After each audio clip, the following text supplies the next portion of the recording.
I'm being recorded. Exciting. Oh, God. Letting everybody in. Great.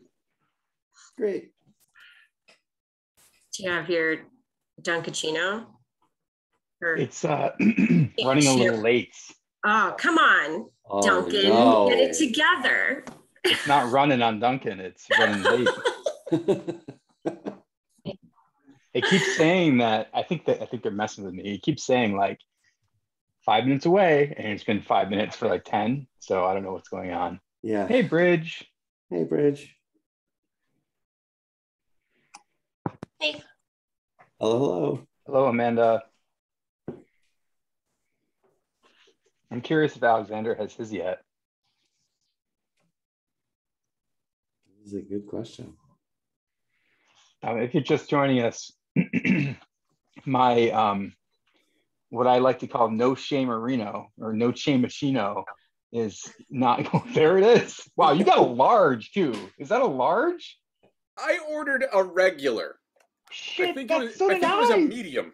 This thing, literally the size of my head. Are you going to drink the whole thing, right? Like is a medium. Half is adequate, right? Medium. So, I mean, if you're drinking a half, is that just like fuck is a large? Like one of the two liquids at that point? That's my question. I will move the straw to make sure I get both the green and the motor oil black. I promise. Get the full experience of it. Yeah. Oh God. Medium. So Alexander, mine's still in transit. Yeah, so mine got here like spot on at 8:30. I was surprised. Where did you order from? My DoorDash, and I scheduled it for between 8:30 and 9. Yeah, I guess I. You know what I think happened? I think my driver went to you first. Yeah, it's probably the same guy. I think it is. Because we're close together and it's coming from the same place. So you screwed me. No, I'm just kidding. They're like, who are these weirdos who are ordering Shamrockachinos at 8:30? That live like 5 blocks from each other. Both of them. Yeah. At the same time. Mm-hmm. That's clearly coordinated. It would be really funny if there's just a mad rush on these things. Like it was just like the elixir of life, and all of a sudden there's just like Shamushinos just getting like. I did throw a dozen donuts onto the order just to, I don't know, not be the guy who orders just a Shamrockachino. Kevin is asking, are you going to give a score on the Shamrock? Yes. A mini-sode. Bridge suggests a mini-sode about the delivery guy. I think that would be Bernie. If we're Do you think Bernie moonlights for Uber? Oh, I have no doubt. I don't know. Bernie's got a good union job. Yeah, I don't think so. Government job.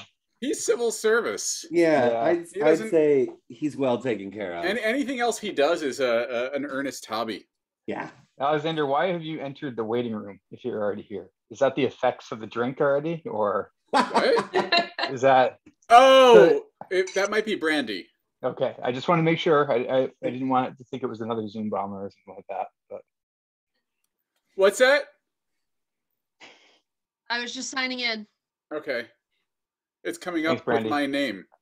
It's okay. We've just got. No, it's fine. It's just I don't know why. It's all good. We did have some Zoom bombers during the live listen of 39 Part 1. It was unfortunate. It was the first time I think any of us had experienced it. I had never. It was pretty gross. Pretty gross. Yeah, it was not. And actually, I missed the worst part of it. I think it could have been a lot worse. I said that then, and I'll say that now. There was no their screens weren't on, but they were drawing on. Really terribly drawing slurs, like writing slurs on the screen. And literally when they did that, my daughter walked in to say goodnight to me, so I turned away and I missed the worst of it. And I wasn't even aware of how bad it was until later when I watched back the live stream. So we apologize. Obviously, we dealt with it as soon as we saw what was going on, and we do not condone anything of the like at all. Quite the opposite, in fact. So.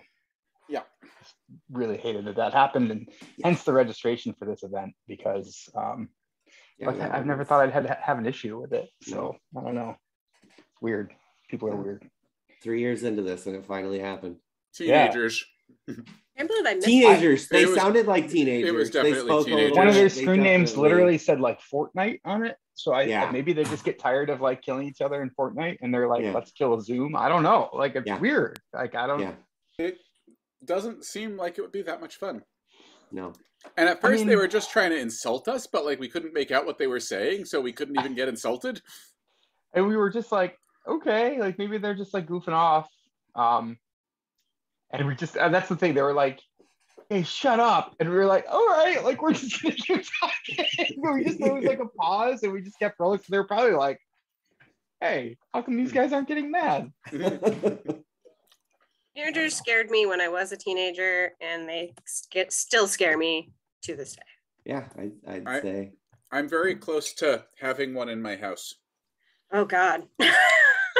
Less than a year to go. Emily is asking Miss Stillman, were you the special effects / Mallory in the 5th year anniversary show? I sure was. Thank you for noticing. And her name was Valerie, right? Valerie, yes. Yeah. Teenage Ponders. I thought they couldn't make it. So should I be waiting for you to have yours before I die? Let's let the fans decide. Yeah. Because you're starting to melt. Yeah, you don't want to go bad. That's just, I mean, go bad? I feel like it just is bad. I don't know whether, because Dunkin' Donuts I'm 2 minutes away. Watered down is going to be even worse. All right, so he's literally like right around the corner, so you can probably just wait. All right. I will continue. Oh, here we go. Here we go. Be great to see you both chug them at once. My Boston cream here. I was going to ask, did you get all the donuts that you ordered? Yes. You were so lovingly crafting that order, not really, thinking about whether or not they'd have all the donuts. The one thing that I marked as surprised me, I think they threw in an extra glazed. Okay. So that's a little daring, guys, but all right. They were already in the order. Like, I ordered some glazed. This guy ordered the Dunkaccino. Let's give him an extra glaze. He's gonna need it. Like, that's my guess. I don't know why he's from New York. This guy that works at Dunkin' Donuts, but yeah. Hey, I'm Dunkin' here. No. I did pour myself ouzo to wash the Dunkin' out after. Oh, I should get water. Yeah. What? A choice. Okay. Yeah, what a combo. That's a choice. I was going for something strong enough to drown it out. I mean, it'll definitely do that. You can mix the two together after. Like, I would not do that to my ouzo.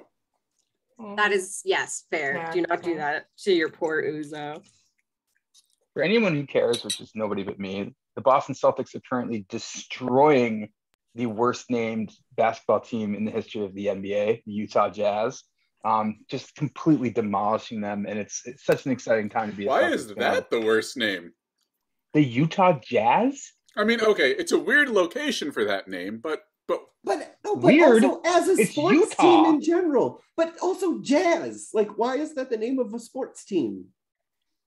Why is it the name of a sports team? Why are they animals? I don't know why it's the name of the sports team. I mean, it's better than the racial slurs.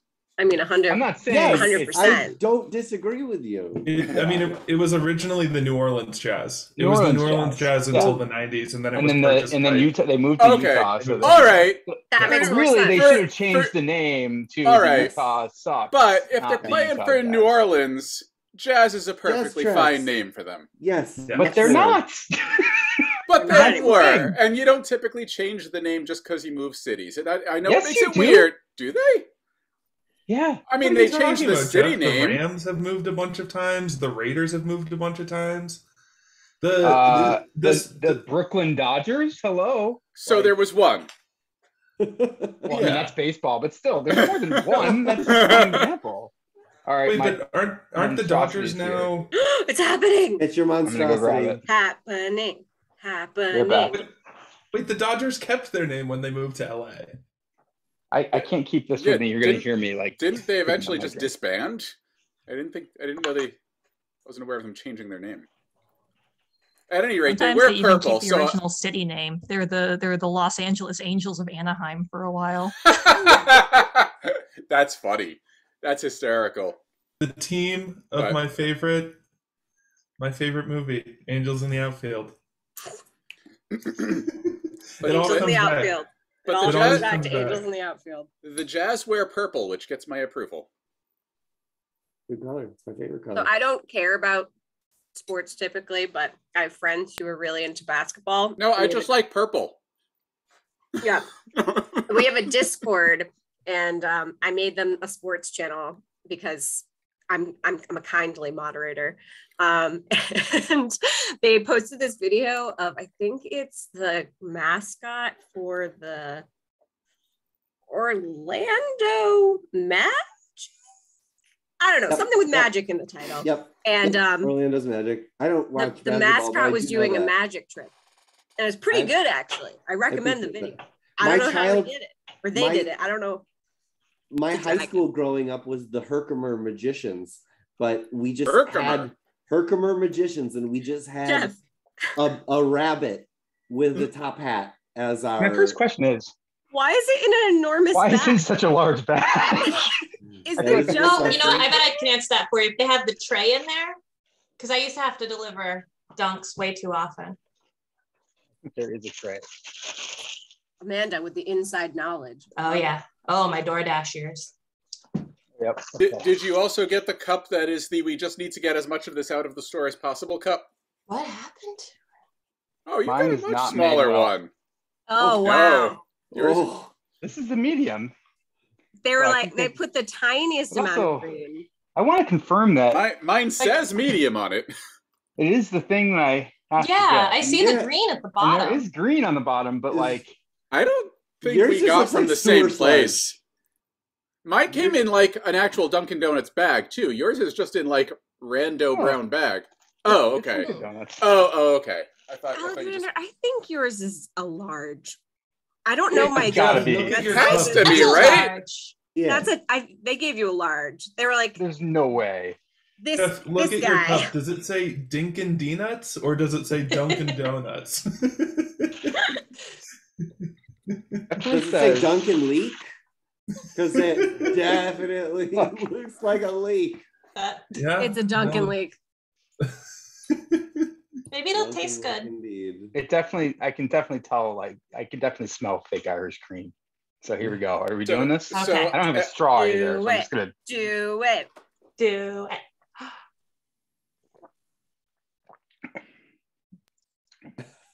And okay. Kind of. So it's amazing. Mine needs to be mixed. I'm gonna try stirring it up now because you think that will help? To make it can't get worse. It ends up weirdly chocolate milk colored. It still just looks like sludge to me. It's deeply offensive. It's coming through very yellow over the webcam. Yeah, it is. Yeah. Like Jeff's looks like, Jeff, I think like an iced coffee, just with green stuff at the bottom. It's bad, but not bad enough. The worst kind of bad. That's upsetting.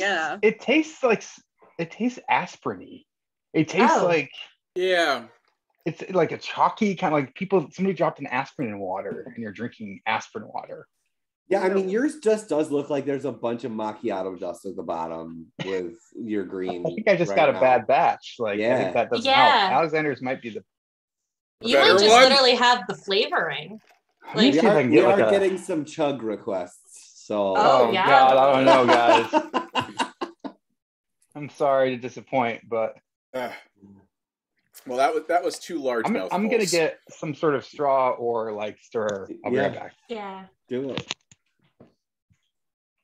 A big part of it is just like it's that usual flavorless coffee that Dunkin' makes with lots of sugar in it. Yep. And I don't put sugar in my coffee in the first place. Yep.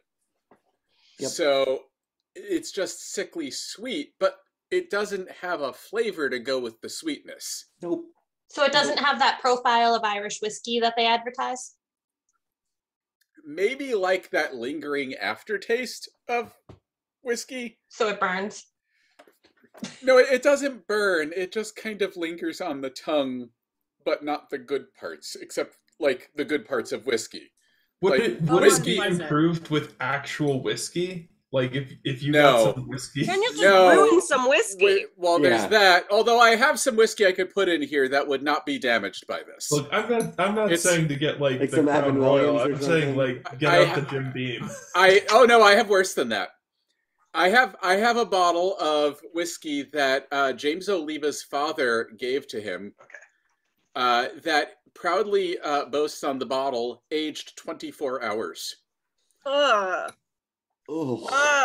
I have a bottle of whiskey that James's father gave to him and he left here.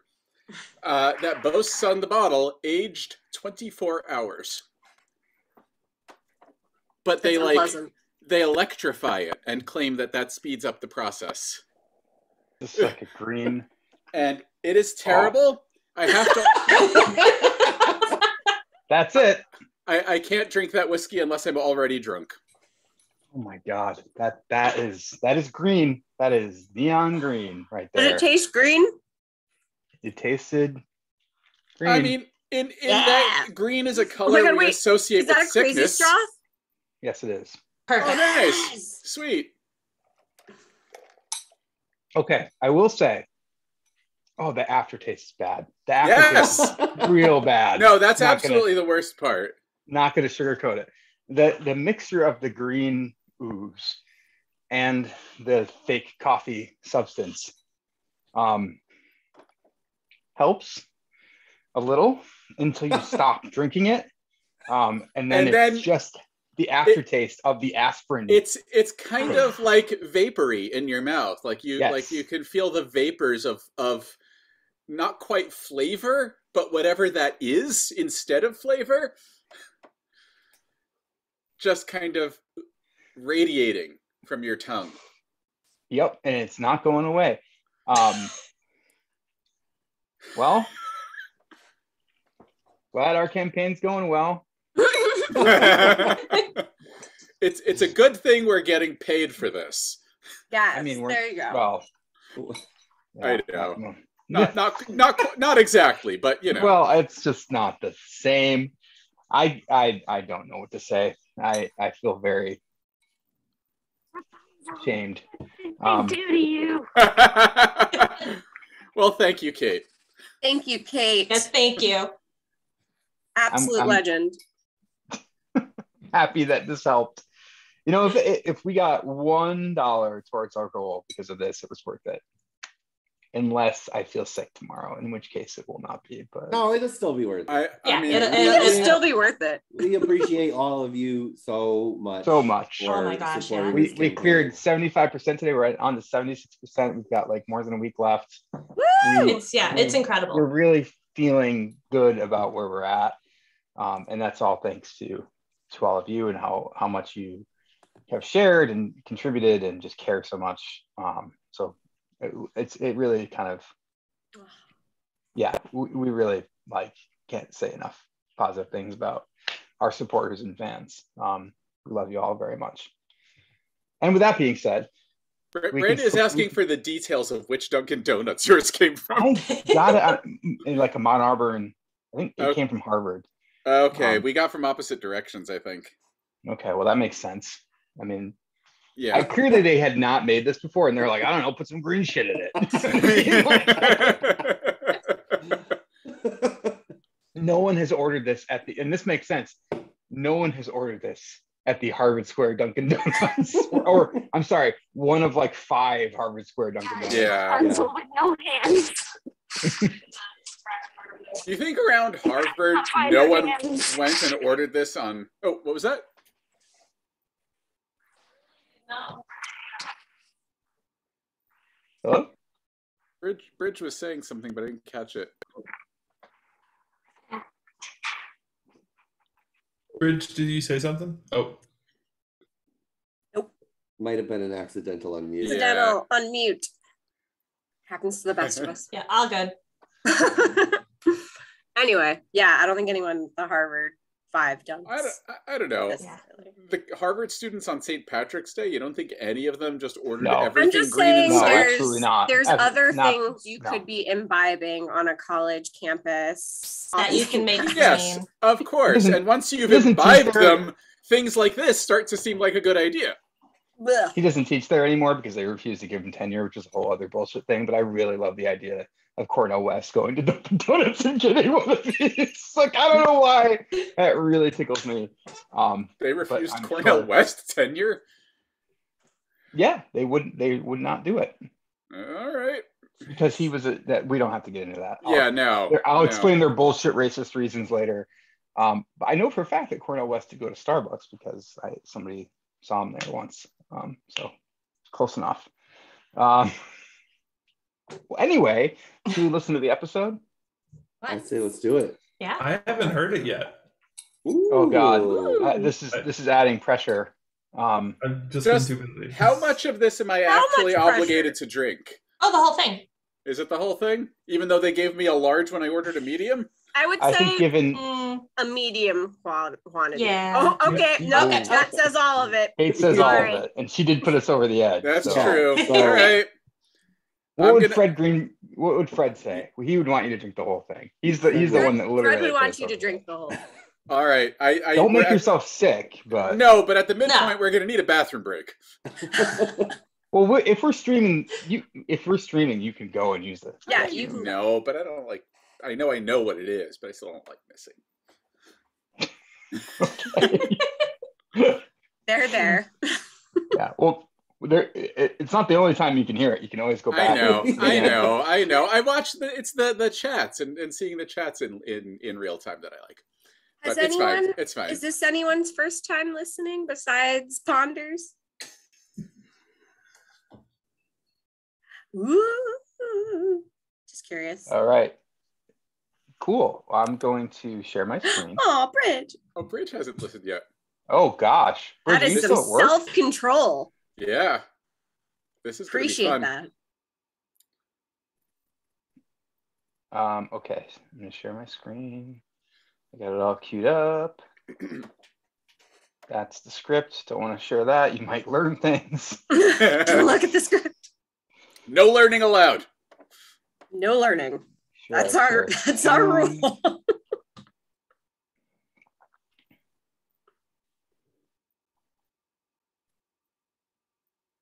Can everybody see it? It's still loading. Yep, I see the transcript. Okay. I was going to try to scroll through the transcript as we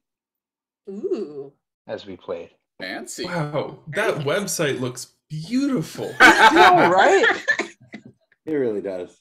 It's truly stunning. All right, here we go. It looks great. That is Ponder's work, the new website, and we appreciate it very much. They did a lovely job, and we can't thank them enough. All right, I'm going to start playing. I'm going to mute my microphone, and I'm going to ask you all to do the same as we stream. But feel free to light up the chat. We love your reactions. And I'm going to skip some of the intros in the beginning because there's a lot of them that are basically like, go give us money so we can drink crappy drinks live. All right. Oh my God, y'all, it is happening. We are making season 4. I may have to start taking steps here. Responsibilities to the people who work with us. For approval and running smoothly, the campaign is running. And every sign they print is backed by their Print Big promise. They're donated, shared, contributed. The campaign. Around here, I feel that it's show.com/donate. How do you think life around here will change in the next 2 years? If you had to make a prediction. To be honest, around here, I feel that it's going to start losing certain cultures and race around here. Because I'm seeing that there's a lot of, like, especially of people of color are being more pushed out of the city of Boston. Yeah. So I feel that the city of Boston is going to lose that part of the culture that they had. Because, as I said, you start to see they're being pushed out more to other parts of the state. What's pushing them out? A few things is new buildings, especially housing building, and it's increase in prices for it. So like rent or just buying a house, it's a lot more expensive than what it used to be. So it's kind of like hurting them, so that now they have to find somewhere else where it's cheaper and probably somewhere else where they're not familiar with. And so they get to lose also a part of them, which is living in Boston and having that culture.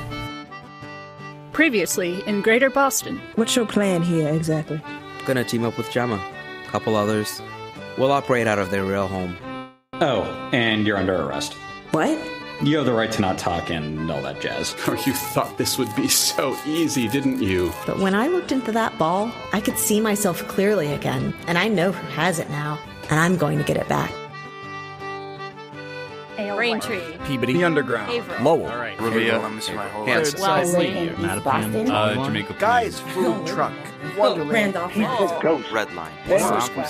Tewksbury. Former headquarters of Filene's Basement. Floor 26. My truck. Is downtown crossing Boston. This is Greater Boston. This week in Greater Boston, episode 39. Good morning, Greater Boston. Part 2.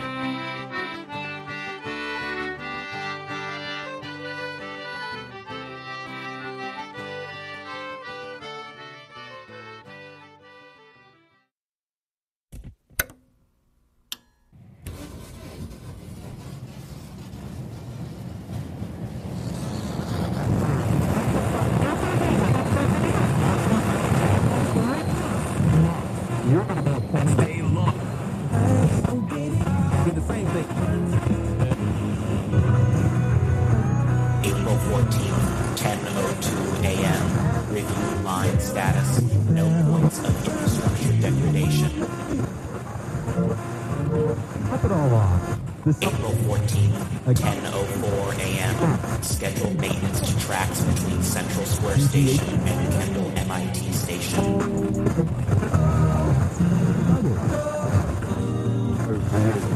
April 14th, 10:05 a.m.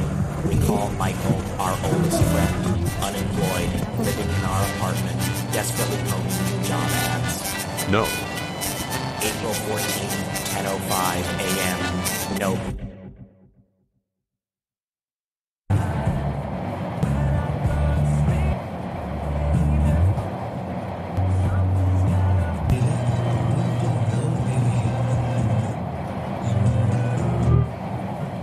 April 14th, 10:06 a.m. We call that we do not occupy apartments or have friends. We are robots.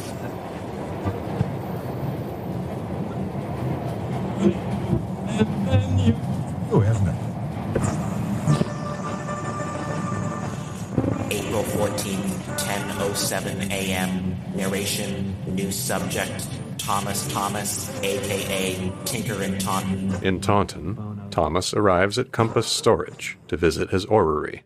He lifts up the door and pauses a moment in awe of his beautiful device, as he does every time. Then he tinkers with the controls, adjusts settings, accounts for dates and calendar discrepancies. He sets the machine in motion.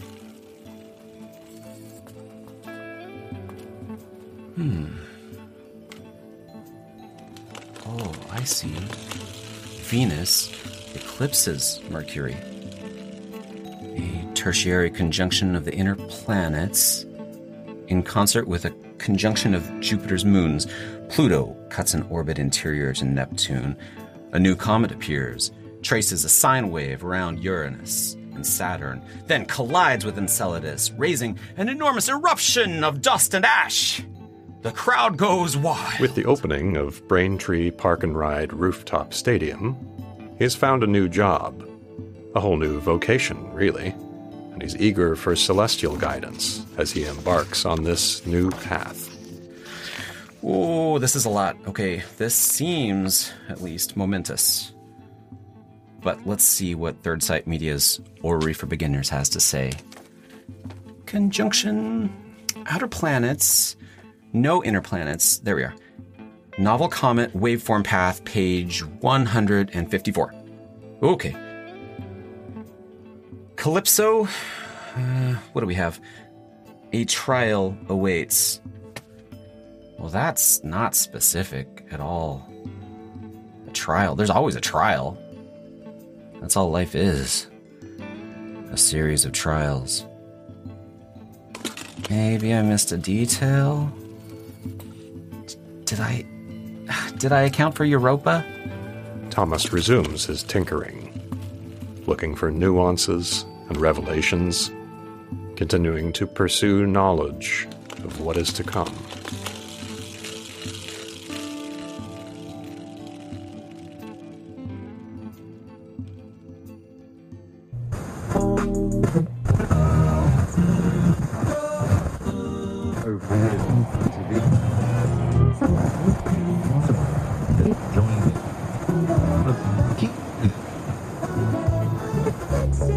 April 14th, 10:13 a.m. Scheduled maintenance to tunnel walls between downtown Crossing and South Station. One app and giving you something.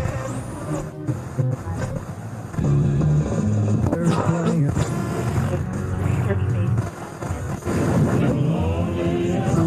April 14th, 10:13 a.m. Narration, new subject, Isaiah Powell. In an undisclosed location, Isaiah Powell is composing a letter. He uses code names. He will send the message discreetly to avoid interception. He wasn't a secretive person by nature, but these days his life relied upon stealth and obfuscation. Dear Aunt I, it's Huey again. Do you like the wordplay of your codename? It's not much of an alias, I know, easy to figure out. I still think it's appropriate. EYE. All-seeing, all-knowing. Helping me view the world for what it is, for what it can be. Still been focused on helping out Warsaw. She's taken the lead. We found a way to bypass some of the new Charlie machines. They're called Vicky stations now? Anyway, we're sneaking folks through security holes in Redline's infrastructure, into her rail home, and getting them to their jobs. These aren't citizens or even XRLs, but just regular commuters who depend on the T for a check. Their stories are incredible. One of them told me he was going without food just to save up for a car, works as a janitor at a school in Arlington, buys enough for his kids, eats what's left over. Another couple of weeks and he'll have enough for what he's been saving up for. When Warsaw heard this, she gave him her lunch and a big donation towards his vehicle. It's tough to communicate inside there. We think they've got the place bugged based on how RLPD swings by whenever we get a particularly raucous group of commuters. We write messages to each other on a whiteboard. It's crowded too. Reminds me of the old days. One rail home can't accommodate all the people who need to get to work. Today I'm set to smuggle folks out of the city. These were workers who were arrested for, you guessed it, working. They were XRL citizens who boycotted, and now the city is boycotting them. Still expect them to show up for work every day. But why pay workers when you can arrest them and make them work for free? Disgusting. I'd hardly believe it's legal if I didn't know better. And I know it's not just here. There's no car you can save up for to outrun that. Not here. It's everywhere you go. It's like that ocean you spoke to me about. You always feel the tide pulling at you, even if you're miles from the shoreline. Hope all is well with our dear friend Alice and her wondrous friends. I'll write more soon. Yours, Huey.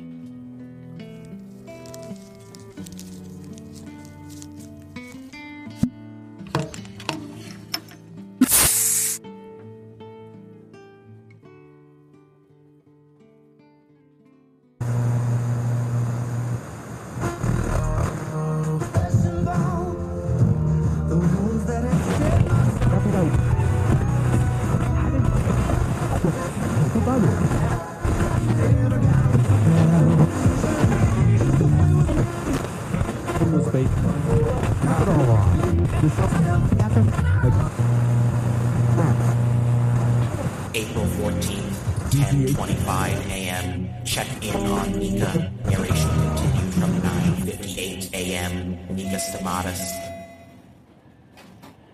Nika is agog at the situation she finds herself in.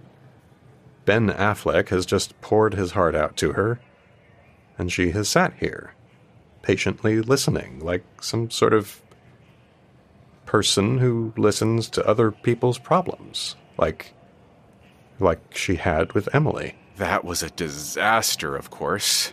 You can't be a confidant and a betrayer to the same person. And trying just undid whatever good she'd thought she was doing. By the time Nika got through with her, Emily was an even sadder and more destructive person than when she started. Maybe Nika can only ever make things worse, no matter what she tries. And yet, Ben Affleck looks better than he did a few minutes ago. Some small measure of relief, a slight dissipation of his mimetic sadness. A little less Gigli, a little more whatever he did that was better than Gigli. Anyway, thanks for listening to me go on. You're very kind. And all she'd had to do was listen. Yeah, no problem. Really, she'd barely done more than nothing at all. It's not like she can give him advice. What would she say? Go back to directing? She remembered that letter she'd sent in to the Dear Leon advice column, even though she knew it was just Michael writing all the responses. All her musings about how there was still hope for Ben Affleck in the same letter where she's talking about his big comeback as Batman. That sure turned out well for him, didn't it? So what could she say to him that would have any merit? What had she really done for him? Nothing. She let him talk. Like I said, nothing. It helps to be able to talk about it. I mean, I've always got Matt Damon. He's very supportive, always there for me. But he's heard me talk about all this so many times already. I get the feeling bad about weighing on him.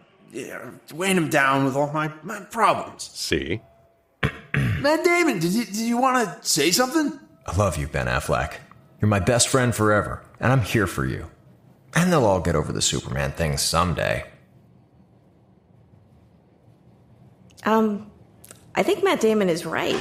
Just as soon as a new Superman movie comes out with some other guy playing the role, everyone will forget all about the last one. It'll be like he never died, so no one can blame me for killing him.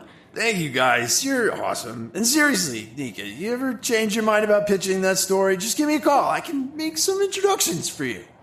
Yeah, that's super cool of you, Ben Affleck. Thank you. But I'm not good exactly, but I'm headed in a different direction. Nika watches as Matt Damon gathers his thoughts and prepares to speak. Yes, Matt Damon? Did you want to say something? Nika can't help leaning forward in anticipation of Matt Damon's words.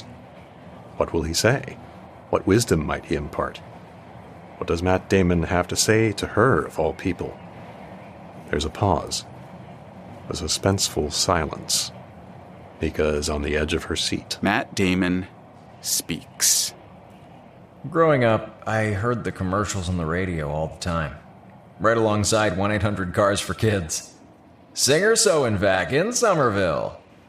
There was something magical about that incongruous, intoxicating mix of mechanisms. Sewing machines and vacuum cleaners and nothing else. A machine of creation and a machine of void. I was inspired. I bought my first sewing machine when I was 10 years old.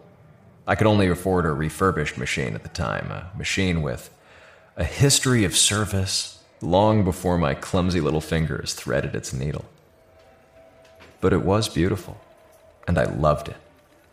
I loaded it into my wagon and wheeled it through the streets of Somerville, desperately hoping the neighborhood boys wouldn't see such vulnerable prey. They didn't. I arrived safely at home. I dedicated myself to the craft of thread and bobbin and needle. When I wasn't on stage, I was in the costume shop. I personally stitched every costume worn by every actor in Good Will Hunting. The producers liked how much money I saved, but that's not why I did it. I did it for love. When I was nominated for my first Oscar, I could only wear a bespoke tuxedo crafted by my own hand, and it had to be special. There was this amazing thread shop at the time. Sew Buttons. Wonderful name. Inspired name. Down to Sew Buttons I went. I remember you, Nika. You sold me the thread.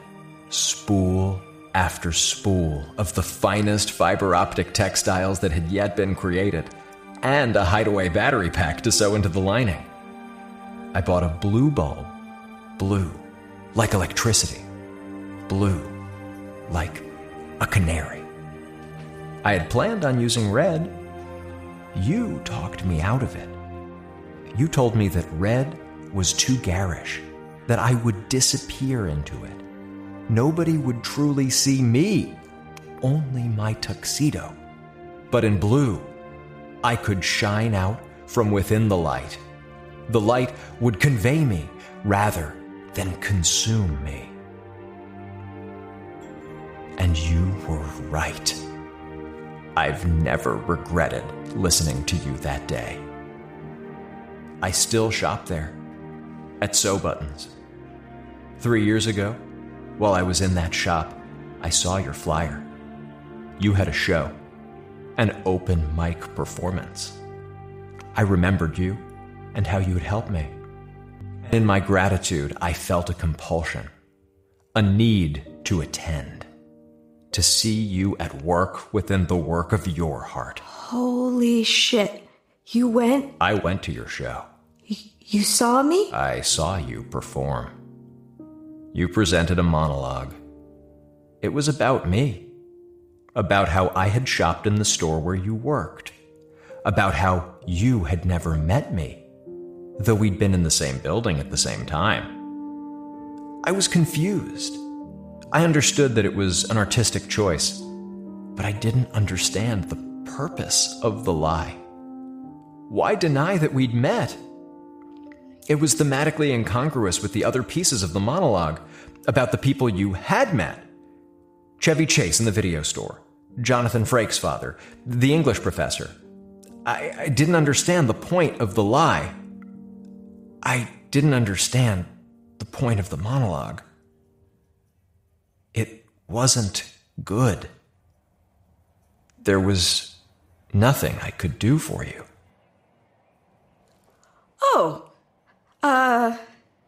Okay, well, that, I mean, I know it wasn't good, but if you are trying to convey some sort of lesson, and I think that you are, I'm not seeing it. There is still nothing I can do for you. And I am filled with regret. Oh, I guess it's fine. I mean, don't worry about it. You don't owe me anything. Still, I regret. Cool. Anyway, that wasn't a lie in my monologue. You've kind of half confused me with someone else. I worked at Sew Buttons, but I was in the back. I did repair, not sales. Janice Wilkinson was on the sales floor that day, and she told me all about it later, how Matt Damon had come into the shop and she got to help you. I was jealous. So jealous. She hadn't even seen any of your movies. She only knew you from Team America, with the puppet version of you that only says your name over and over. But my picture was in the flyers by the register, and Janice and I looked kind of similar. You got us confused. It was Janice who helped you, not me. Support water charities. They save lives all over the world.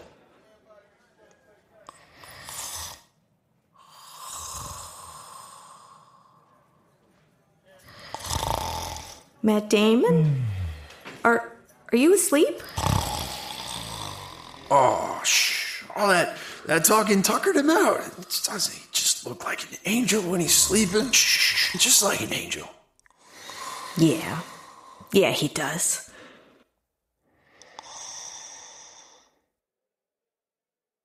How have you changed in the past few years? I've definitely grown a lot to see more of the activism that takes place in Boston that I wasn't really aware of when I was younger. I think generally I hope I've gotten more mature. For starters, I'm transgender. I have changed because I have get to know my neighborhood better. We look for more opportunities to advocate and have activism be a leading cause. So I have no problem showing up to a city councilor's office and saying, hey, is affordable housing on the schedule today? I did. I came out as non-binary. That's a pretty big change, just like kind of like personally and like socially. I also now know I live in a house because of the COVID-19. I've changed because I've become more tech savvy. Boston has changed the same way. Well, not just Boston, but yeah, the whole world. We really didn't have time to spend at home. But COVID-19 kept us home, and we realized, oh my God, there is a place that we have to take care of it. So that's a big change. Better at handling criticism, for sure. I used to like burst into tears when someone was like, you should do this different. And I'm like, cool. I have changed that I am more empathetic on understanding that everyone goes through things.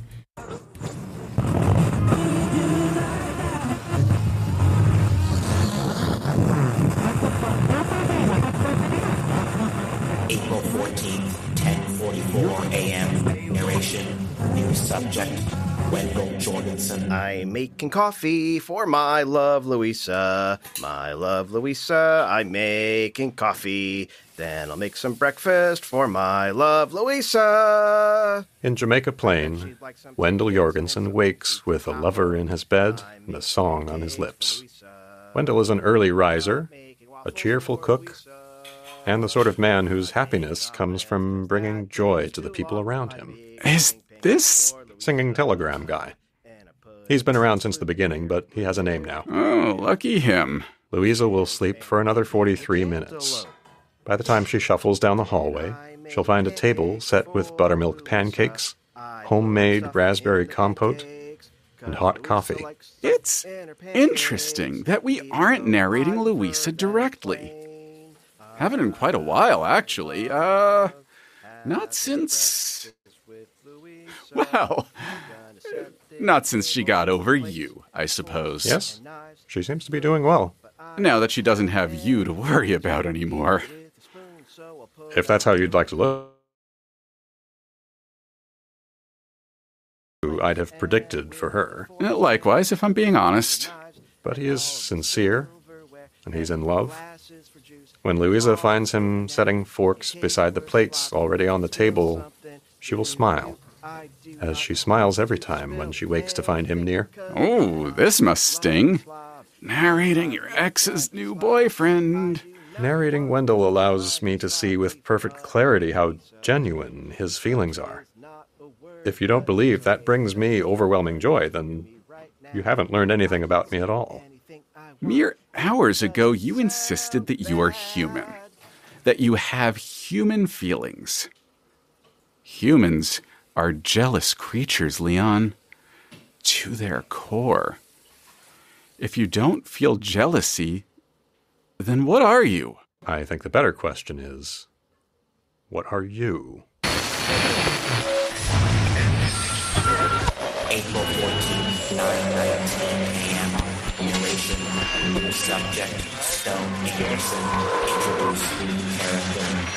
That makes 5, 6 if we count Matt Damon. At Andrew Station in Red Line, the Honorable Judge Stone H. Anderson presides over Red Line's municipal court.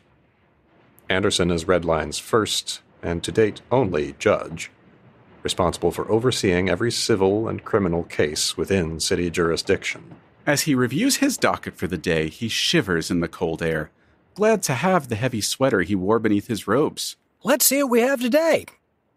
Fare evasion, loitering, shoplifting, contract disputes, loitering.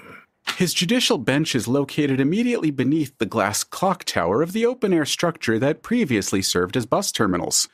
When he'd first been appointed by the Lindsay Coolidge administration, Judge Anderson was promised that walls and heating systems would be added in short order. But that was just one of many infrastructure improvement projects canceled by the Bespin administration in favor of roboticizing the trains and tripling the police force. Not to mention construction of a baseball stadium. Why would you invest in keeping your city's judge from freezing to death? That would be silly, minor concern. Talk about OSHA violations. What would Bespin do if I sued the city? Hire another judge?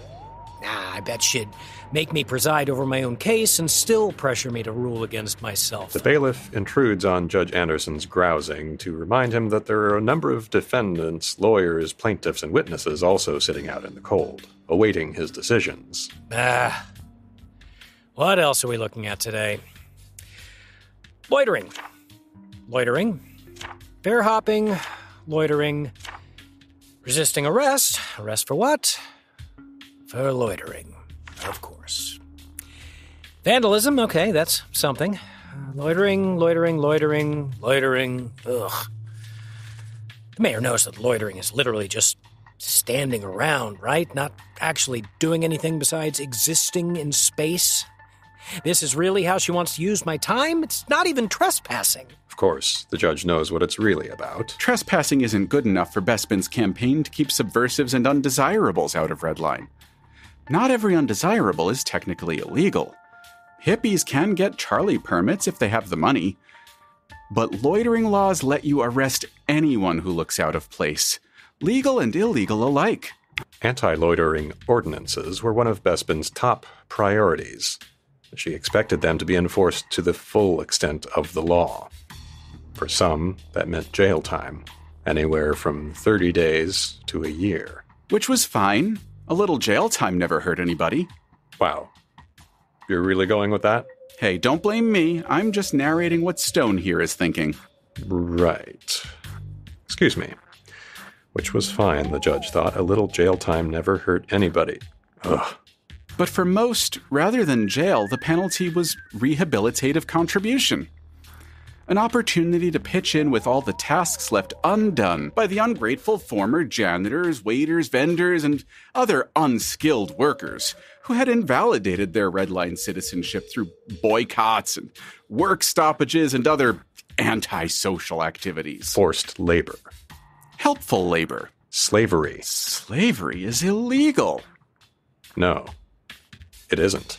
We're really giving that 13th Amendment exception a workout these days, aren't we? But what can you do? The law is the law. Bailiff, please bring in the first defendant. In. As if. Please bring over the first defendant. Let's see. Ernesto Damasi. Fair evasion, loitering, and attempting to bribe an officer of the law. Great. Let's get today's shit show started. It's easy for us. April 14th, 10:50 a.m. Narration. New subject, Omi Ogawa. In Wonderland, Omi Ogawa is poring over tomes of law. Contract law, property law, business law, hoping to find points of leverage to help keep all the Wonderlanders safe under their makeshift roofs. None of this is in her area of legal practice, but she's called in favors from every colleague she can, looking for tips, advice, and consultations. Useful intel. Thanks for the heads up. Damn it. Hey, Izzy, it's Omi. Just calling with an update. Not that I have much to update you on. I still don't have a clear answer on who currently owns the property. It's changed hands so many times, passed through so many different holding companies and subsidiaries. Honestly, I think whoever owns Wonderland wants it to be a secret for some reason. Good. The veil is holding. I didn't expect Oliver's nincompoop nephew to drag his feet nearly so long. I'm not even sure if the ambiguity helps or hurts us. If we don't know who owns it, we can't challenge their ownership. But they can't really challenge our occupation either without revealing themselves. Hell, for all we know, the owner might not even know they own it. Anyway, that's all I've got.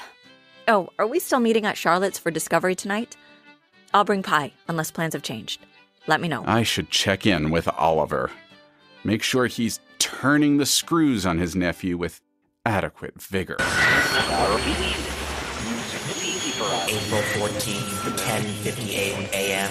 Narration. New subject, Paul Montgomery Chelmsford. At Downtown Crossing, the former location of Filene's basement, Paul Montgomery Chelmsworth is ruminating on his feelings about his newfound fatherhood. He likes it. He likes it a lot.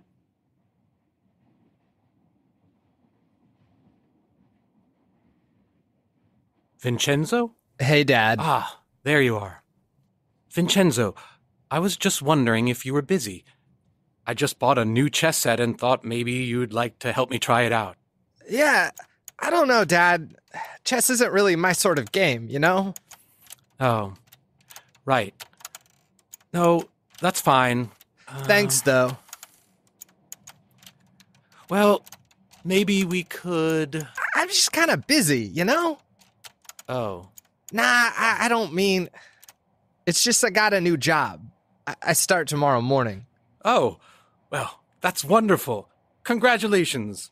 We should celebrate. Yeah, but the thing is, I've got to practice with these lockpicks. It's like a job requirement. Oh, lockpicks? Is this job... Vincenzo, is this job you got legal? Oh, yeah, it's just for pizza. I'm a pizza geist. I see. Not really. But maybe I could sit with you, help you practice? Oh, sure. You know how to pick locks? Not at all. Oh.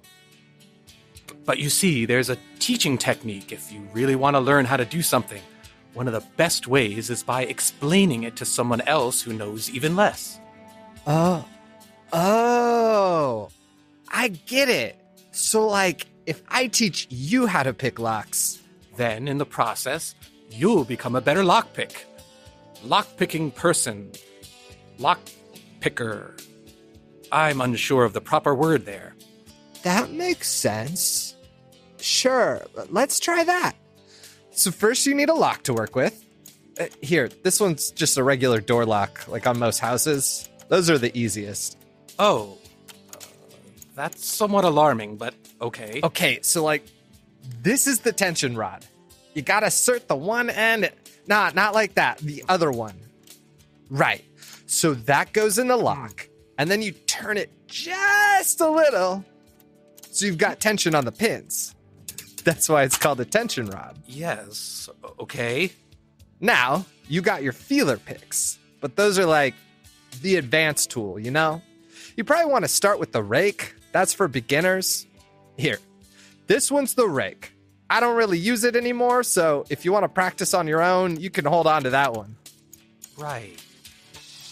Beginner. Vincenzo, how long have you had this particular hobby?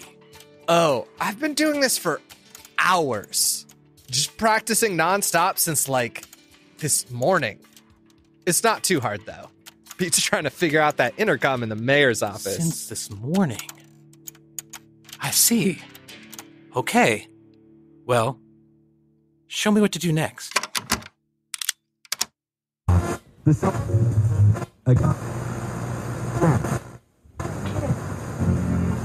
GTA. April 14th, 11:59 a.m. The incipient end of morning. April 14th, 12 p.m. Morning has ended. Noon has begun. April 14th, 12 p.m. Incipient end of noon. April 14th, 12:01. Noon has ended. Afternoon has begun. Giving you something. I can't imagine the residents of Redline enjoy listening to that every day. No, but it certainly amuses me. April 14th, 12:32 p.m. Begin narration. New subject, Ethan Bespin. Ah, this one's all you. You think so, do you? Ethan Bespin paced and checked his pocket watch. 12:32. Wait, we jumped forward that far? Keeping everything organized sure takes its toll, doesn't it? Ahem. The fact that Ethan owned a pocket watch was a bit of a contradiction. Not because there were far more modern watch designs requiring far less work in order to tell time. He actually liked that about the pocket watch. But watches on your wrist? No, thank you. Having something around his wrist made him feel confined. It felt gauche, too similar to a handcuff. He was no common criminal with time confining him, weighing down his arm, limiting his mobility. On the other hand, Having something gold or silver and ticking with the vitality of time in his pocket, that felt damn near like the wealth of a god. Like he owned time itself and treated it like pocket change. 1233 should be in Porter Square by now, and according to the live map, that is the case. The ideal place for the lab would have been Wonderland, but alas... To dream cloudless thoughts with thunderous intent. Things were still tied up there, legally speaking. Yes, I need to look into that. And with the lab being exposed, someone had explained to Ethan that keeping the lab in its present location just didn't make any sense. I've had this exact conversation before. Yes, I'm aware, and with someone far less knowledgeable than myself. Stopped clocks are right twice a day and all that, etc., etc. Different circles spinning into spheres, but the radius meets in the center. Harvard now. Wait, what time is it again? I feel like the clock stopped. Downtown crossing. Stopped clocks, he thought. His clock wasn't stopped. He couldn't afford to be right merely twice a day. Who could? What kind of useful measurement was that, right twice a day? With all the decisions that needed to be made, wrong twice a day was a gluttonous luxury of carelessness. Still, there was a logic in what was presented. He checked the pocket watch again, delighting in the glimmer of light cutting across his eyes as he pressed his thumb over the latch, swinging the device's face open. Harvard now, leaving for Central soon, and then here, and then Downtown Crossing, our new temporary home, at least until Wonderland is once again rightfully mine. The schedule has been adjusted for something relatively momentous. The robots, Why can't I hear this? Fewer and fewer people are accessible. I'm connected more than ever, but less information seems to be getting in. He folded the watch into his palm and clicked it closed, glancing around the packaged lab, robots at the ready. They would have 3 minutes and 22 seconds to load the parcels onto the empty Big Red. He'd picked his strongest experiments for the job, the Bragagna bots, a new line he'd been tinkering with, in place for advanced security protocols. He nodded at them and even thought they nodded back. Which, no, that was just his imagination. They didn't have that kind of intelligence. Not yet. I can't tell what's happening. I can't tell what's happening. Why aren't I connected? Why aren't I connected? I'm always connected. Are you sure you want to be that connected? Oh, to wind the master gears of the world.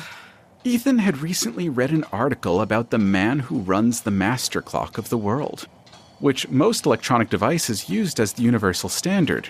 This was a delicate position requiring incredibly intricate work, and not nearly as easy as some untutored boob would lead one to believe. The disgusting clumsiness embedded into all the ways laymen braid about time, with purposefully simplistic sentences meant to lull dull minds into confident forms of foolishness.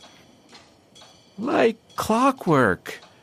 As if there was no work at all. As if time just pushed the hands of the clock by itself through some grand mystical power. Meanwhile, discussion of what it takes to master the brilliant delicacy of rendering time, one requires surgical precision. Ask anyone who's ever had surgery how precise the pain was. The master clock position appealed to Ethan. He'd be up for taking on the task, of course. Perhaps one day he'd make it his ambition. But for now... 12:37, leaving Central, arriving shortly. One last thing to pack before he left.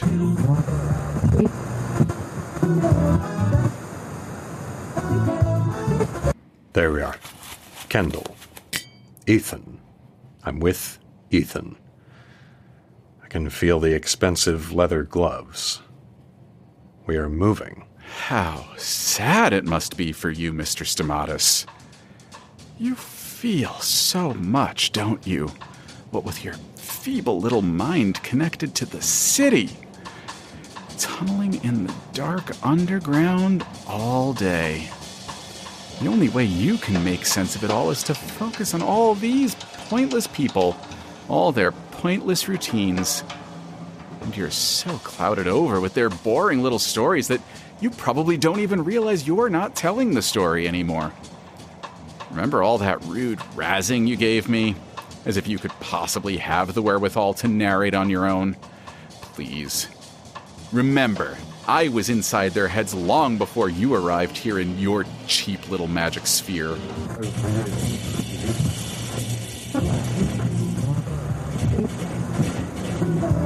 I know he'll have it on his person.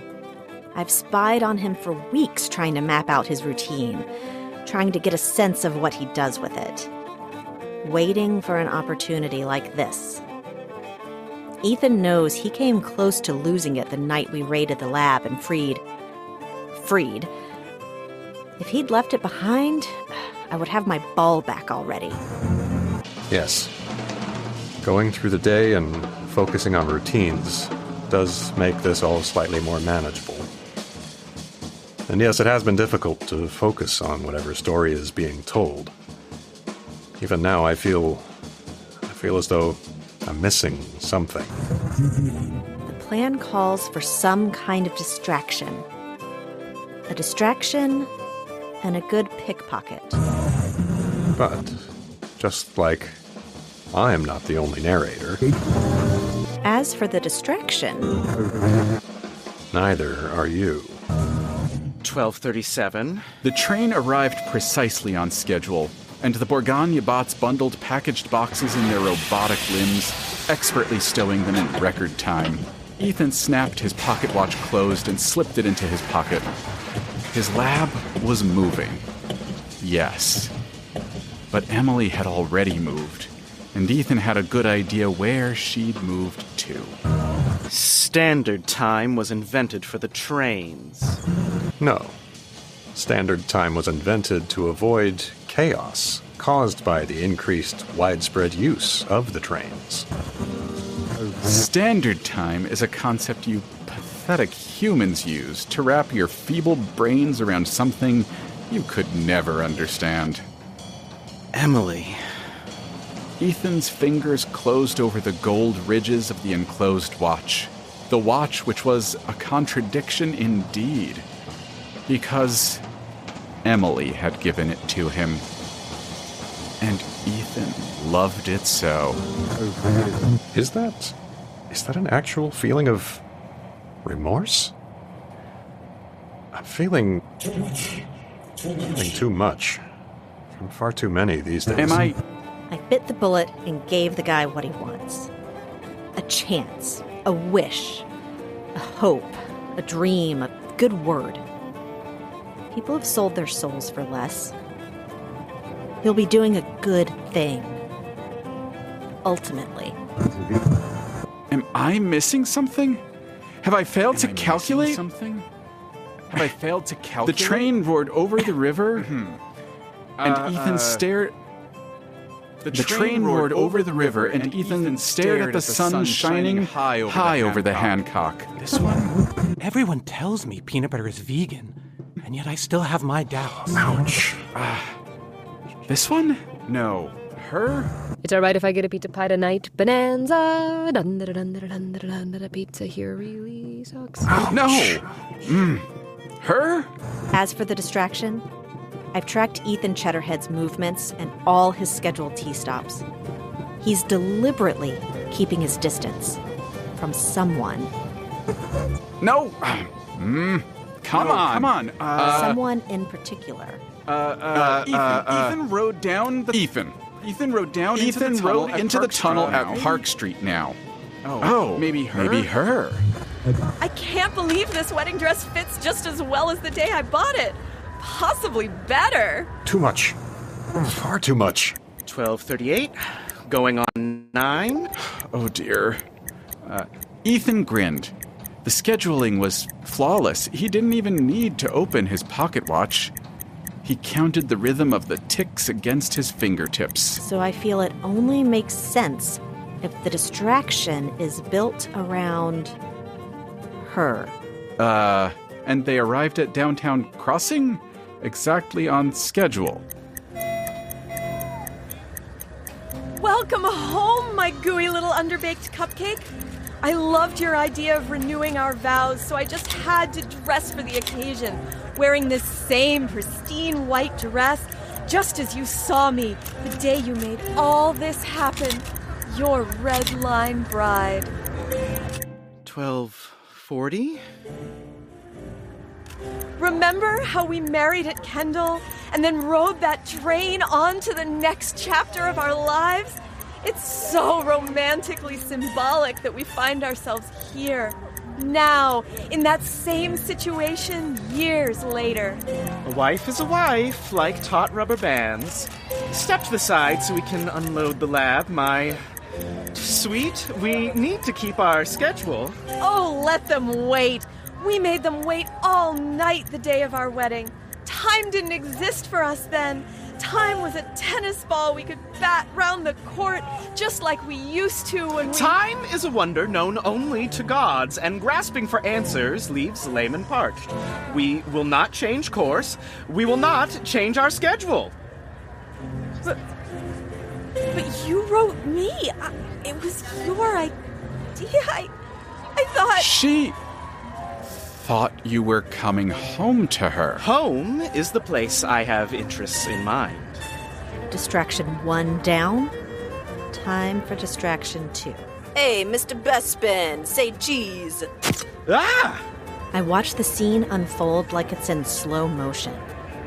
Like that scene in Chariots of Fire.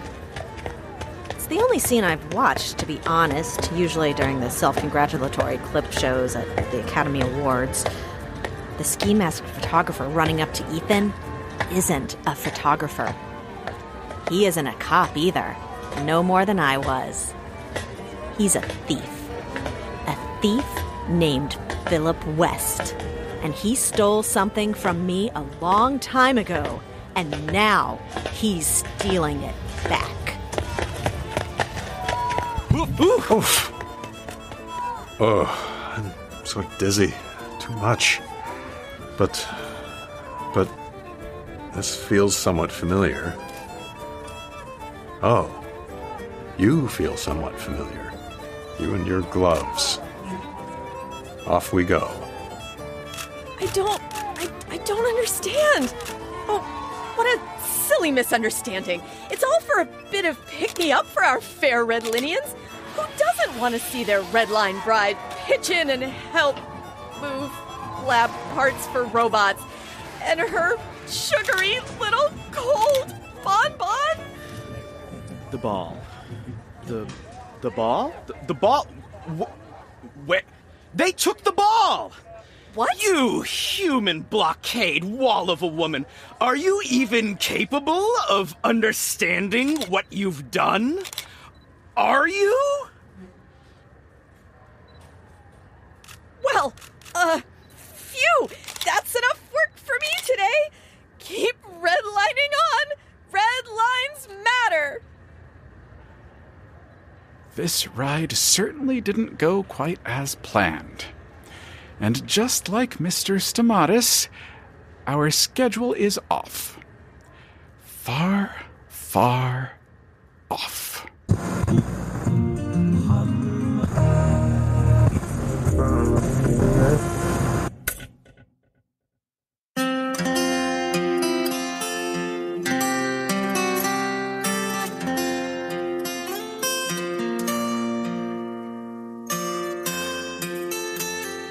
Greater Boston is created by Alexander Danner and Jeff Van Dreason with production assistance from T.H. Ponders, Bob Raimunda, and Jordan Stillman.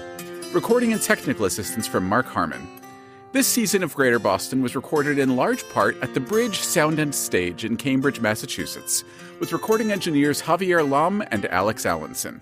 In order of appearance, this episode featured Jordan Higgs as Cheese Robots and Ethan Bespin, Braden Lamb as Leon Stamatis, Alexander Danner as the narrator, Richard Penner as Thomas Thomas, Mario DeRosa Jr. as Isaiah Powell, Brigham Snow as Ben Affleck, Kelly McCabe as Nika Stamatis, Zach Valenti as Matt Damon, Mike Linden as Wendell Jorgensen, Todd Faulkner as Judge Stone H. Anderson, Julia Morizawa as Omi Ogawa, James Capabianco as Professor Paul Montgomery Chelmsworth and Freed Friend Paletti, Esther Ellis as Vincenzo Chelmsworth, Lydia Anderson as Gemma Linzer Coolidge, Kristen DiMercurio as Nicole Fonzarelli, Sam Musher as Emily Bespin, and Michael Melia as Philip West. Yes, he's in this just as one of 3 people saying oof. Charlie on the MTA performed by Emily Peterson and Dirk Tiede. Circus music and Tamlin set performed by Adrienne Howard, Emily Peterson, and Dirk Tiede. Drums by Jim Johansson. Interviews recorded with Greater Boston residents. Transcripts are available at greaterbostonshow.com. You can support Greater Boston by subscribing to our Patreon at patreon.com/greaterboston, or looking into Fable and Folly Plus. Also, this episode was made available through all the wonderful people contributing to our current Indiegogo crowdfunding campaign. Head over to greaterbostonshow.com/donate to support the rest of Season 4, which we're hoping to produce and release by fall 2022. Red lines matter. Boy, man.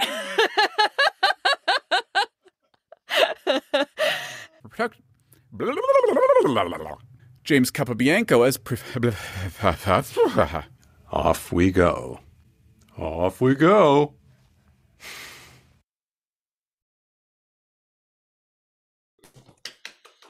Yay! I actually only listened to half of the episode, so the other half was new.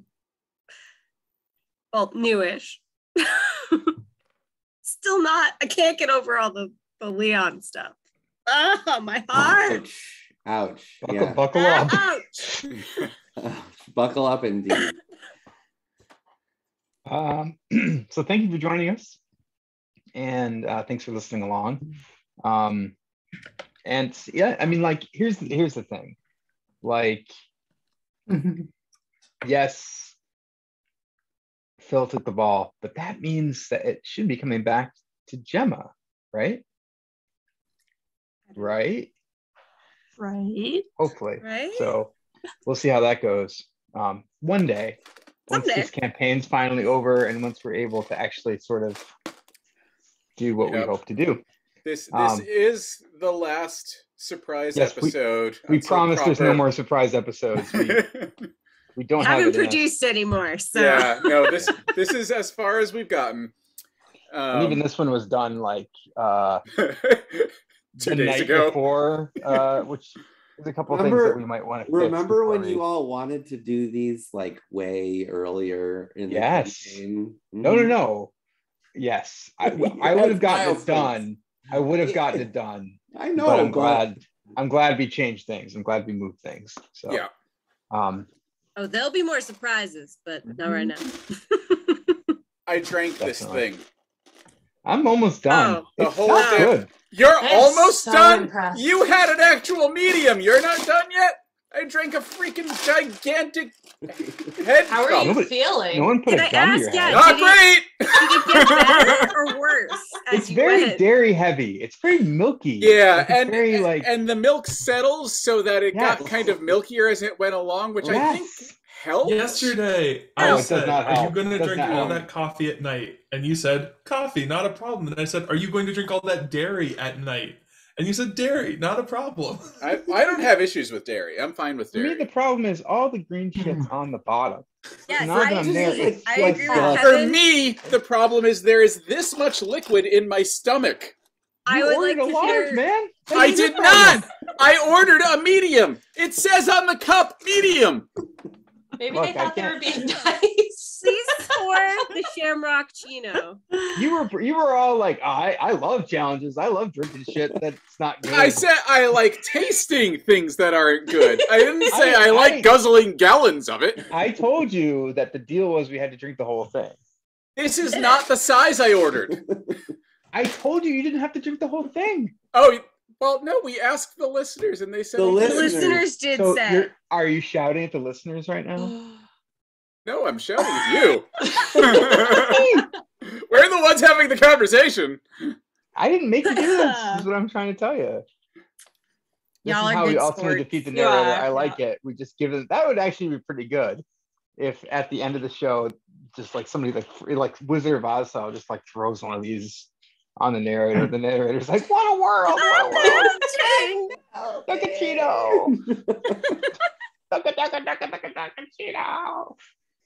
Duckachino. Anyway, does anybody have any questions or comments or thoughts?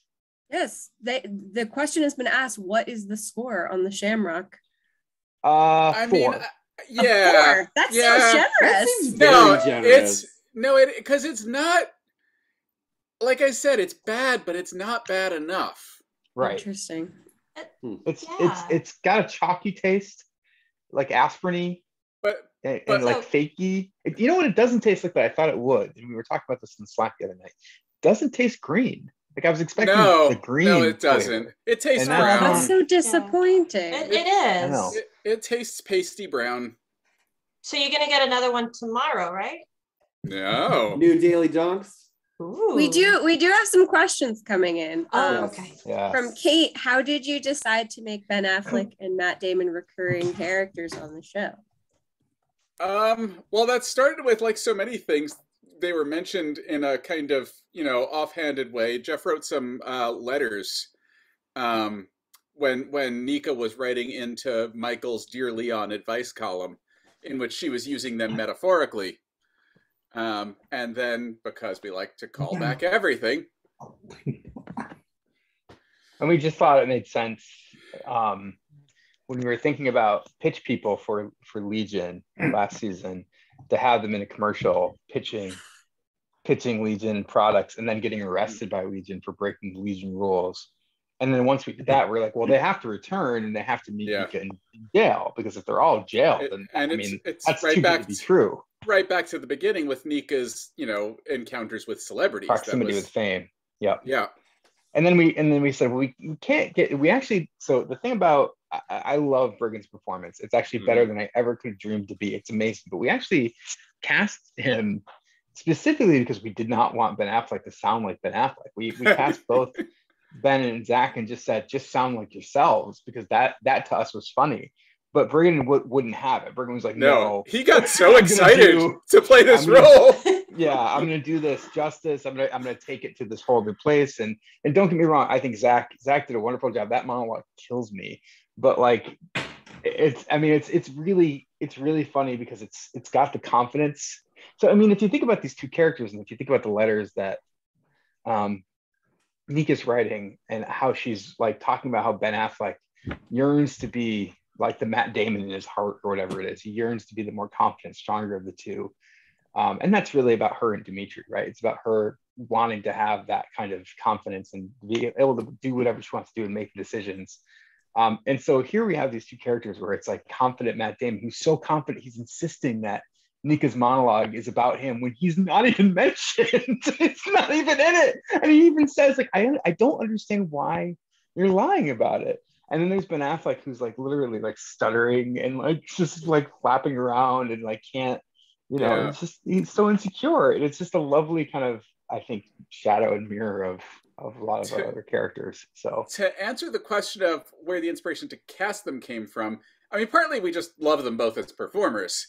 But since we were casting celebrity characters, we were kind of asking ourselves, okay, so who are the celebrities in our circle of the world? And so it Big was Star, Bright conscious... Sessions, Big Star, Wolf 359. We're just like, those are the obvious choices. So it was a conscious choice as stunt casting, but it was also just an excuse to work with those guys.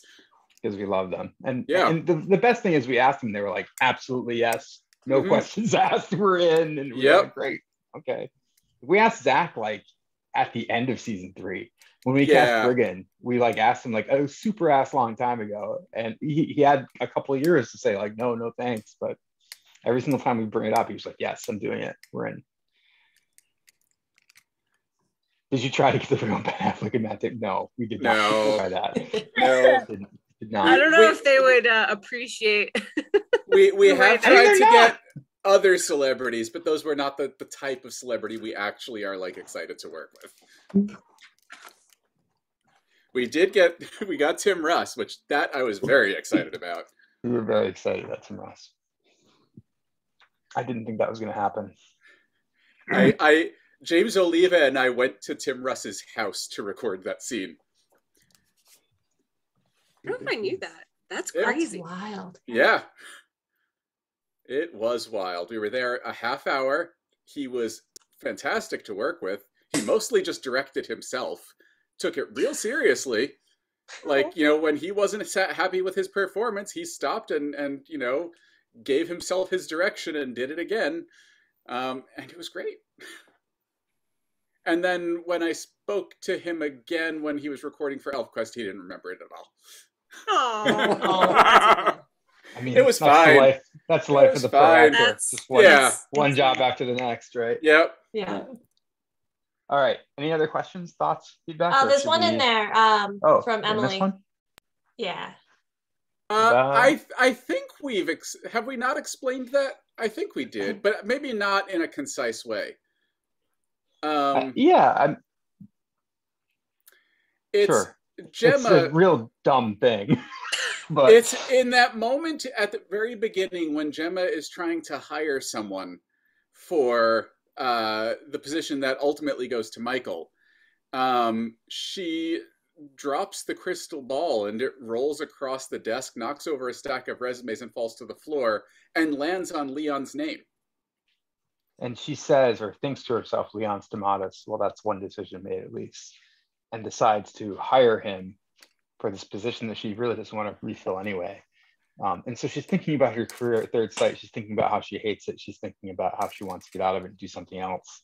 And she's been given this ball as an award for longevity? It's like a 20-year commemorative. We find out later it's from Magic Staples, which is we haven't revisited Magic Staples yet, but that might come back up later.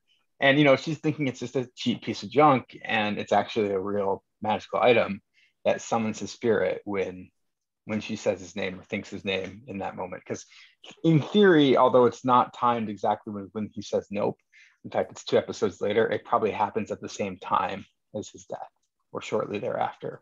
So, and there's the posthumous. I actually worked at Staples. Posthumous clause in the Posthumous contract, clause. yes. Although he's not technically hired.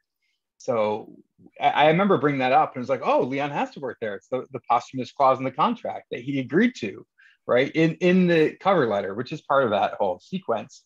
But since he doesn't get hired, Alexander's like, well, he's never actually hired, so I don't think that they can click it. Yeah. So it's debatable. He is hired the second Gemma decides it. I like the idea that Oliver's like, wow, you said yes, we have you. We have you in writing. But yeah, I actually worked at Staples in college, and I don't recall any crystal balls. Wasn't magic. I did keep any supplies that were in my apron pockets when I left. Nice. Guys, we have to write a Halloween episode set at Magic Staples. I don't know why I hadn't thought of this before. Absolutely. That needs to happen. I just privately pitched a separate Magic Staples idea to the Slack that I don't want to tell anyone else here. Excellent. The Magic Staples will ride again. Magic Staples might be its own spin-off series before we're done. The workplace comedy. Yeah. Oh, that'd be so cute.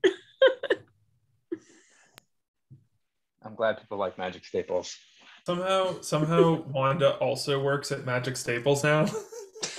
Wanda works bowling alley at night. Well, Magic Staples during the she day. doesn't like working at the bowling alley. She doesn't like but do you working. think she'd like working at Magic Staples? Yeah. No. Oh no, absolutely not. Why is she working anywhere? She's getting paid for Third Sight, a job she hasn't had in like 3 years. That's a good point. I think I originally had a line in there that was like, "It's something to do and it's free nachos." But I think I cut that in the sake of making that episode shorter. So they would never give her free nachos. That's a commodity. They're not going to just hand those away. They don't hand out nachos. No way. You maybe get a 10%. You don't know the Boylston Broil and Bowl? You'd free maybe get a nachos 10% for the employees? discount. Nobody like gets that free makes nachos. sense. Nobody gets the free No, nachos. so the way Michael is paying people salaries, he's not actually anymore, but they are getting paid. Was. When he was trapped in the office upstairs, he had access to the computer system. and he accessed the financial software and just turned everyone's auto payments back on. Yeah. Also, remember that like around this time, Oliver changes his identity. So tapping into those funds is difficult for him because he has, I mean, he can do it, but he has a whole other identity or a front of an identity that he has to deal with.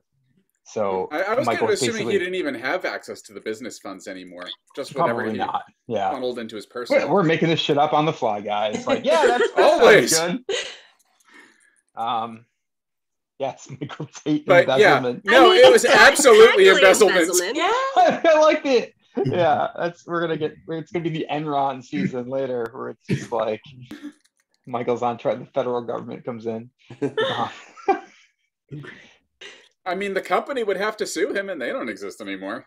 That's true. And also they they can't would have exist to, because he depleted their funds by paying everybody. But I mean, they'd have to contend with the attempted murder and all of that. Yeah, so it probably all there is shakes that. out in the Yeah. end. Right. Yeah, but this country, all they care about is cash. So anyway, that's true. It was funded by crime.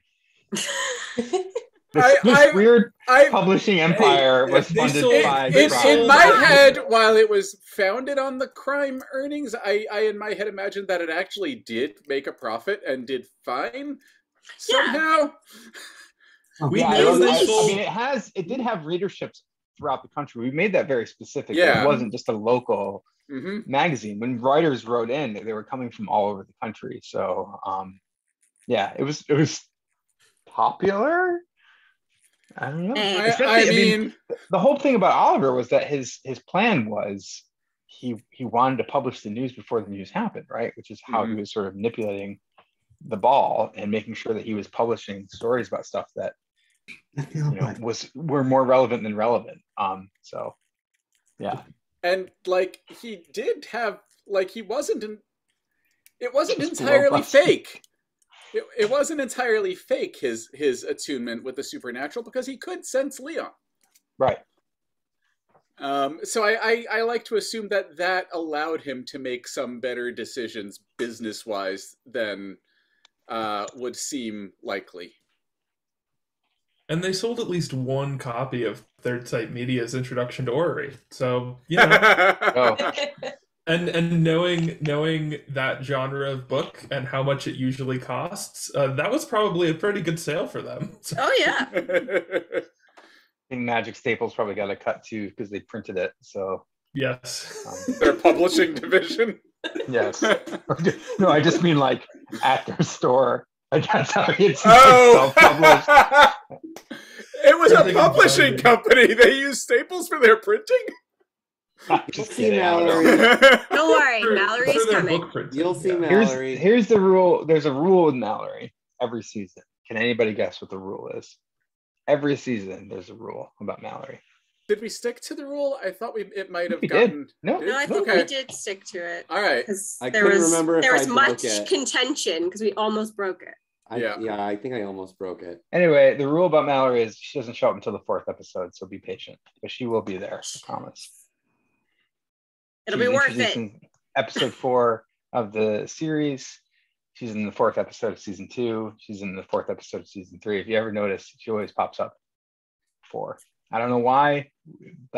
You gotta wait. You gotta wait for Mallory. Now it's a thing. It was an accident, I think, the first 3 times, but then we're like, well, that's a pattern. We can't break it now. I think the first 2 times. First 2 times, definitely. I was less. And then we were like making it more intentional. Also, just I mean, we're laying down the plot, and as much as we love Mallory, a lot of the time she's kind of ancillary to the plot. Yeah. So around that time is a good time to sort of bring her in. She literally started as just a recap character, and now she's the recap character. She was just a recap. She was intended to appear once. So was Louisa. You'll love those ones. Mm-hmm. Don't you love those ones? So many of the characters in the show were only meant to appear once. At least half the cast.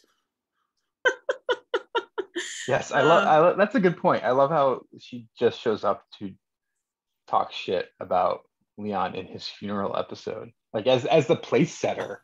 Yep. Mm-hmm. Yeah. Well, Chuck Octagon wasn't even like... He wasn't one that was meant to appear once. He was one who we kind of realized he was there and just gave him a name. Right. Speaking of which, does anyone have any questions about Wendell? I was very interested to see that Wendell beat out Marlowe in the favorite oddball character. Oh, good matchups. I love Wendell. Absolutely, Bridge. Oh, Wendell knows. Wendell is delightfully earnest. I just like to think about how Wendell and Louisa met at Leon's old apartment, waiting for Leon to show up, because in his calendar it said, that he was coming by the apartment. Louisa's apartment to pick up his things, and instead it's just this guy in a beekeeper costume singing about. What is he singing about? I don't remember. It was an appreciation for her photographing a wedding. Thank you. Right. It was a thank you. Yes. And then the next time they met, he's dressed as a beekeeper. He brought her exploding tea leaves. And then the third time he met, he's like, "Hey, you want to go out?" And she said yes. Yeah. That's the part that blows my mind, that she's just like, all right. Sure. Well, I like that. She's not enthusiastic about it. My last boyfriend was a criminal, so. She's just kind of, I mean, her track record's not great, so she's like, whatever. Like, how bad can this guy be? And we don't do very many characters dating storylines at all, and we've saved just about all of them so far for Louisa. It's very true. Her last two boyfriends were very weird, so it fits a pattern. She likes weird guys. Yeah. I don't know that she knows that. Oh, she does. Well, Phil self-aware. Yeah, but Phil up front seemed really normal. So normal one. Those are the ones you should be worried about. Yeah, no, Phil is absolutely a rebound. Phil was a Leon rebound, and the thing about, she really liked Leon, but what she didn't like about him was what? The lack that of he wasn't spontaneous. Lack of spontaneity. Mm-hmm. And Wendell can be spontaneous. Yeah. So, did Wendell and the Singing Telegram Woman ever collaborate on their telegrams? You shall see. We have not yet completely revealed all that there is to be revealed about Singing Telegram Woman. Oh, I'm so excited. Yeah, I have a history of, the headphones thing was all Jeff, but I'm generally much more inclined to write romantic relationships that are solidly established when we meet them. It's very rare that I like to write dating stories or early relationship stories. But we've got exceptions. With Wendell and Louisa. Thank you for the kind words about the headphone stuff. I'm very proud of that whole thing. Should be. That was so good. I'm gonna call it for me, y'all. Yeah, I've got to go. But okay. I'm sorry, I'm exhausted, but I love y'all. Thanks, Bob. Love you too. I wasn't sure how to do it. No one's obligated to stay. Yeah. Good night, everyone. In fact, good night. I'm just hyped up on green shit, so I'm probably gonna be here all night. I'm not. So Godspeed, y'all. Good luck with the caffeine. Bye. Yeah, that's gonna be fun. I'm just gonna finish up my ouzo. Good night. Maybe balance them out a little bit. Thanks for coming, everybody. Yeah, thank you. Thank you.